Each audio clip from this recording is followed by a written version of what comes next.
ലൈഫിലെ second birthday cake. അപ്പോൾ നമ്മുടെ കയ്യിലുള്ള ചെറിയ ചെറിയ റിസോഴ്സസ് വെച്ച് നമുക്ക് ഇത്തവണത്തെ കേക്ക് ഒന്ന് ഡെക്കറേറ്റ് ചെയ്തെടുക്കാം. കഴിഞ്ഞ തവണത്തെ കേക്കിനേക്കാളും ഇത്തവണ ഞാൻ കുറച്ച് സാധനങ്ങളോട് കൂടുതൽ കൊണ്ടുവന്നിട്ടുണ്ട്. അപ്പോൾ നമ്മൾ രാവിലെ നല്ലൊരു ബട്ടർ കേക്ക്, ബട്ടറൊക്കെ ഇട്ട് നല്ലൊരു കേക്ക് കുക്കറിൽ ബേക്ക് ചെയ്തെടുത്തു. ഞാൻ വിചാരിച്ചാൽ ഇച്ചിരി ക്വാണ്ടിറ്റി ഉള്ളതുകൊണ്ട് കേക്ക് ഇച്ചിരി പൊന്തി വന്നിട്ടുണ്ട്. അവിടെ ഞാൻ ഇതിൻ്റെ ഫസ്റ്റ് ലെയർ ഇതൊന്ന് മുറിച്ച് മാറ്റുകയാണ്. അപ്പോൾ നമ്മുടെ കേക്കിനൊരു നല്ല ഷേപ്പ് വരണമല്ലോ. നമ്മുടെ കയ്യിൽ കേക്കിൻ്റെ അധികം ടൂൾസ് ഒന്നുമില്ല.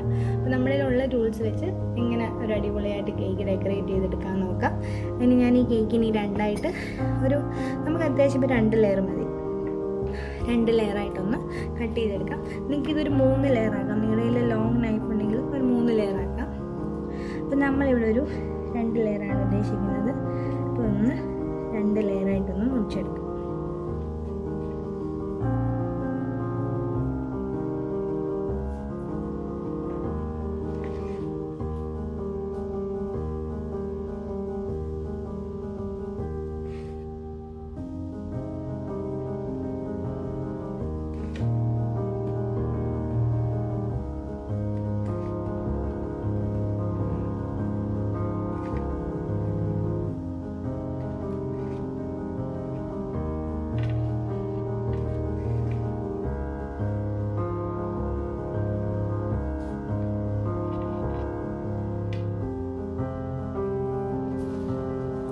കണ്ടോ, നമ്മുടെ കയ്യിലുള്ള സാധാരണ പിച്ചാത്തി വെച്ച് തന്നെ നമുക്ക് കേക്ക് രണ്ടായിട്ട് നല്ല റൗണ്ട് ഷേപ്പിലുള്ള കേക്കാണ്.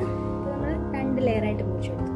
2 ഈക്വൽ അളവിൽ തന്നെ നമ്മുടെ കേക്ക് ലെയർ ചെയ്തു. പിന്നെ ഞാനിവിടെ കുറച്ച് ഡ്രീം വിപ്പിൻ്റെ പൊടി ഉപയോഗിച്ച് വിപ്പിംഗ് ക്രീം ഉണ്ടാക്കുന്നത് ഞാൻ കഴിഞ്ഞ മാംഗോ പുഡിങ്ങിൽ ഇട്ടിട്ടുണ്ട്. അപ്പോൾ ആ വിപ്പിംഗ് ക്രീമിൻ്റെ പൊടി ഉപയോഗിച്ച് ഞാൻ വിപ്പിംഗ് ക്രീം ചെയ്തിട്ടുണ്ട്. പിന്നെ ഇവിടെ കുറച്ച് ചോക്ലേറ്റ് ഷേവിങ്സ് എടുത്തിട്ടുണ്ട്. നമ്മുടെ കയ്യിലുള്ള ഏതെങ്കിലും ചോക്ലേറ്റ്, ഞാനിവിടെ ഒരു ഗാലക്സിയുടെ ചോക്ലേറ്റ് ഒന്ന് നമ്മുടെ ആ പീലറിൻ്റെ സാധനത്തിലൊന്ന് ഉരച്ച് എടുത്ത് റെഡിയാക്കിയിട്ടുണ്ട്. ഷുഗർ സിറപ്പ് എടുത്തിട്ടുണ്ട്. പിന്നെ ഞാനിവിടെ കുറച്ച് ചോക്ലേറ്റ് സിറപ്പ് കൂടി എടുത്തിട്ടുണ്ട്. നമുക്കിതെല്ലാം വെച്ച് കേക്ക് ഒന്ന് സെറ്റപ്പ് ആക്കി എടുക്കാം. നമുക്ക് ആദ്യം ഒരു പരന്ന് നല്ലൊരു പ്ലേറ്റ് എടുക്കാം. അല്ലെങ്കിൽ നമുക്ക് ഇവിടെ കേക്ക് ഒന്ന് പിടിച്ചിരിക്കാനായിട്ട് നമുക്ക് ഇച്ചിരി വിപ്പിംഗ് ക്രീം അടിയിൽ ഇട്ട് കൊടുക്കാം. ഇനി നമ്മുടെ കേക്കിൻ്റെ ഏറ്റവും അടിയിലത്തെ ലെയർ വെച്ച് കൊടുക്കാം.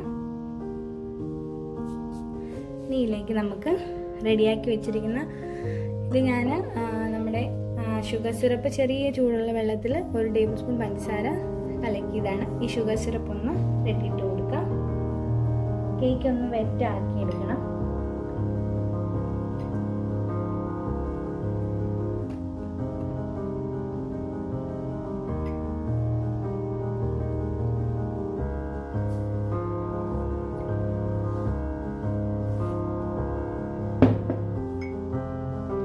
നമ്മൾ ഷുഗർ സിറപ്പ് ഇട്ട് കൊടുത്തു. അത്യാവശ്യം കേക്ക് എല്ലാം വെറ്റായിട്ടുണ്ട്. ഇനി ഇതിലേക്ക് നമുക്ക് വിപ്പിംഗ് ക്രീം ചെയ്യാം.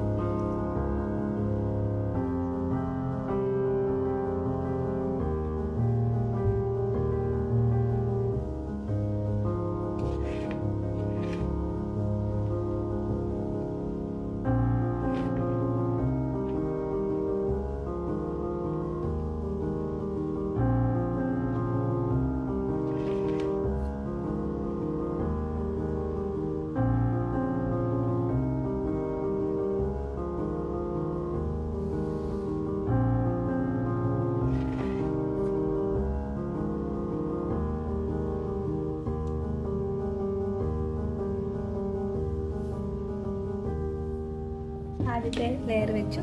ഇനി നമ്മുടെ കേക്കിൻ്റെ സെക്കൻഡ് ലെയർ കൂടെ വെച്ച് കൊടുക്കാം. അപ്പോൾ നമ്മൾ 2 ലെയർ കേക്കല്ലേ ഉണ്ടാക്കുന്നുള്ളൂ. നമുക്ക് കേക്കിൻ്റെ സെക്കൻഡ് ലെയർ വെച്ച് കൊടുക്കാം. നമ്മൾ ഈ കേക്ക് ഫുള്ള് വിപ്പിംഗ് ക്രീമിൽ നന്നായിട്ട് പൊതിയുന്നുണ്ട്. അതുകൊണ്ട് അപ്പോൾ സൈഡിലോട്ട് ഒന്നും ക്രീം ആയാലും കുഴപ്പമില്ല. ഇവിടെ നന്നായിട്ട് ഷുഗർ സിറപ്പ് ഇട്ട് കൊടുക്കാം.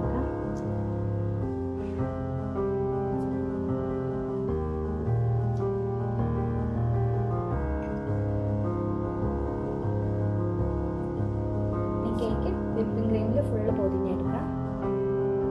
നമ്മുടെ കയ്യിൽ സ്റ്റാൻഡൊന്നും ഇല്ല. അപ്പോൾ നമ്മൾ ഇങ്ങനെ തന്നെ കയ്യിലുള്ള ഇതൊക്കെ വെച്ച് നമുക്ക് കേക്ക് ഒന്ന് ഡെക്കറേറ്റ് ചെയ്തെടുക്കണം.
നമ്മൾ കേക്കിൽ ക്രീമൊക്കെ തേച്ച് റെഡിയാക്കിയിട്ടുണ്ട്. നമ്മുടെ അതിൻ്റെ ടൂൾസ് ഇല്ലാത്തതുകൊണ്ട് നമ്മൾ ക്രീം തേക്കുമ്പോൾ അത് പെർഫെക്ഷൻ വരത്തില്ല. അപ്പോൾ ആ പെർഫെക്ഷൻ വരാത്തത് നമുക്ക് ആ പെർഫെക്ഷനെ നമുക്ക് എന്ത് ചെയ്യാൻ പറ്റും? നമ്മൾ ചോക്ലേറ്റ് ഷേവിങ്സ് നമ്മുടെ കയ്യിലുള്ളത് കേക്കിൽ ഇങ്ങനെ ഇട്ട് കൊടുക്കാം.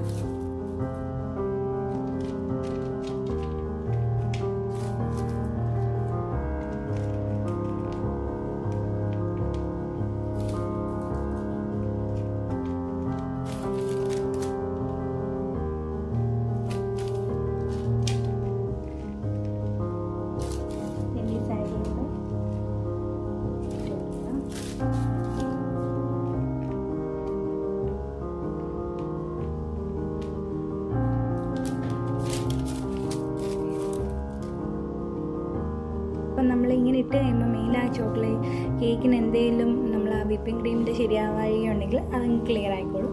ഇനി നിങ്ങൾക്ക് എന്തെങ്കിലും ഇഷ്ടമുള്ള രീതിയിൽ നിങ്ങൾക്ക് ഡെക്കറേറ്റ് ചെയ്യാം. ഞാനിപ്പോൾ ഇതിൻ്റെ സെൻറ്ററിൽ ചെറിയൊരു ഹാർട്ട് വരയ്ക്കുകയാണ്.